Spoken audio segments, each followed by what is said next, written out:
Welcome back to the Race Strategy Society. And this week, for our back-to-back, we are in Mexico City and we head to one of Formula One's strangest environments. The Autodromo Hermanos Rodriguez is 2,285 meters above sea level. At this altitude, the air is about 20% thinner, which means less downforce, less cooling, less grip, but a lot more drama. It's the most unique physics tests of the year, and it's about to get as spicy as some of the tacos that I've had this week. So, the thin air effect. Every number shifts here. Aero loads drop by around 20%. So teams bolt on Monaco level rear wings. Power units lose roughly 10%, even with modern turbos fighting to force feed the air brake ducts. Open, wide, radiators gape, and the cooling becomes a limiting factor. This is where cars overheat and brakes fade and turbos spin up past 1,200 RPM, right on the edge of their mechanical limits. You're not just racing rivals, you're racing the atmosphere itself. These cars are wheezing around to make it to the end of the race. Now, let's talk about that run to turn one. From lights out to braking 830 meters is the longest start in Formula One. Less drag also means longer acceleration, bigger slipstreams, and huge opportunities. The softer the compound, the better the launch. A soft tire start can buy meters immediately, enough to clear an entire row. It's why pole isn't always safe here. Remember 2021? Verstappen went 3 wide, both Mercedes into turn one, brake 12 meters later, swept around the outside to lead. That is how long 830 meters feels in thin air. It's not a start, it's a drag race through the actual sky. Now, because of that thin air, everything runs hotter.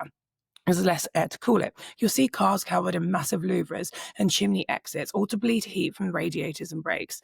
Teams place them in low-pressure zones along the side pods and engine covers, which does two things. It slightly reduces body lift and helps pull out more hot air more efficiently.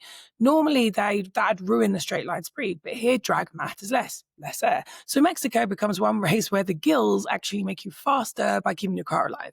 And the DNFs prove it. Poor Daniel Ricciardo's turbo failure when he's running in P2 in 2018, Alonso's hydraulic loss in 2023, Tsunoda's cooling issues in 2022. You can't win in Mexico unless your car survives. Now, let's talk about strategically. Everyone walks in here expecting a one-stop race. It's actually one of the lowest of the year in terms of tyre energy, but how you get there is the art. Safe play, medium hard. The gap between those two tyres isn't huge, and the C2 hard, we've got another double stop, can take a punishment in no air.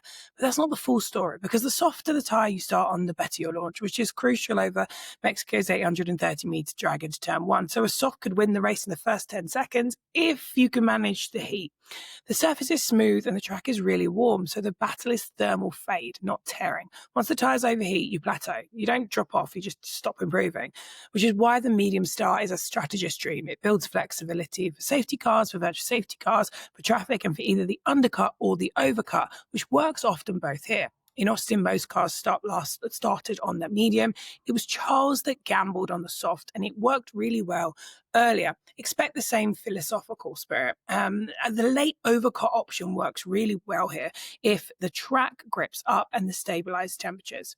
Now, the soft does wake up instantly, and the low deg here does make a difference. Now, adding a second stop, forget it unless it's a safety car. Often it really doesn't pay back. You just spend 20 seconds pitting and then you drive in the same place because the tires just overheat again. Just ask anyone from 2018.